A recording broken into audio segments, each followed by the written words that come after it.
আসসালামু আলাইকুম। কুয়েতের এয়ারপোর্ট আলহামদুলিল্লাহ খুলে দিয়েছে।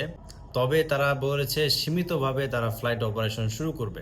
সো সেই সীমিত পরিসরে কোন কোন কান্ট্রিতে এবং ঢাকা সহ তারা কোথায় কোথায় ফ্লাইট অপারেট করবে সেই বিষয়টি নিয়ে আজকে আলোচনা করব। ভিডিওটা শেষ পর্যন্ত দেখবেন এবং ভিডিওটা শেয়ার করে দেওয়ার অনুরোধ রইল। কুয়েত সিভিল এভিয়েশন থেকে তারা জানিয়েছে কুয়েত এয়ারওয়েজ 26শে এপ্রিল রবিবার থেকে 17টা গন্তব্যে তারা ফ্লাইট অপারেট করবে টার্মিনাল 4 থেকে। তারা আপাতত 17টা গন্তব্যে তারা ফ্লাইট অপারেশন চালাবে।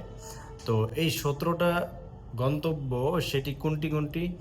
ঢাকা বাংলাদেশ, ঢাকাতে তারা ফ্লাইট অপারেট করবে সপ্তাহে 4টি ফ্লাইট, এটা কুয়েত এয়ারওয়েজ।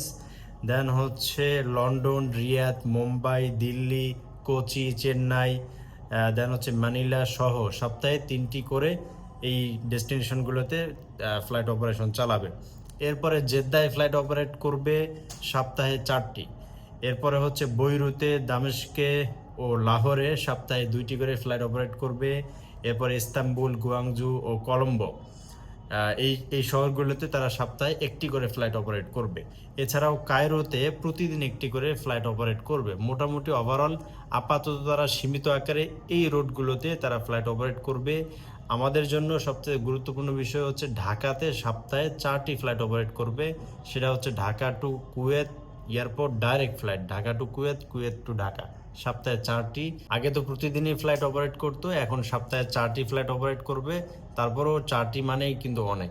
বর্তমানে যে যে জায়গায় ঢাকা দাম্মাম হয়ে মাত্র সপ্তাহে 2টি ফ্লাইট দিয়েছিল, সেই জায়গায় ঢাকা কুয়েত, কুয়েত ঢাকা দিয়ে তারা 4টি ফ্লাইট অপারেট করবে। সো ওভারঅল আলহামদুলিল্লাহ এটা বড় একটা গুড নিউজ। সো সকলেই দোয়া করেন যেন স্বাভাবিকভাবে আগের মতো সব কিছু ফিরে আসে এবং স্বাভাবিকভাবে সব কিছু আগের মতো যেন তারা ফ্লাইট অপারেশন শুরু করতে পারে এবং অন্যান্য যে সমস্ত এয়ারলাইন্সগুলো আছে সেগুলো যেন ফ্লাইট অপারেট করতে পারে।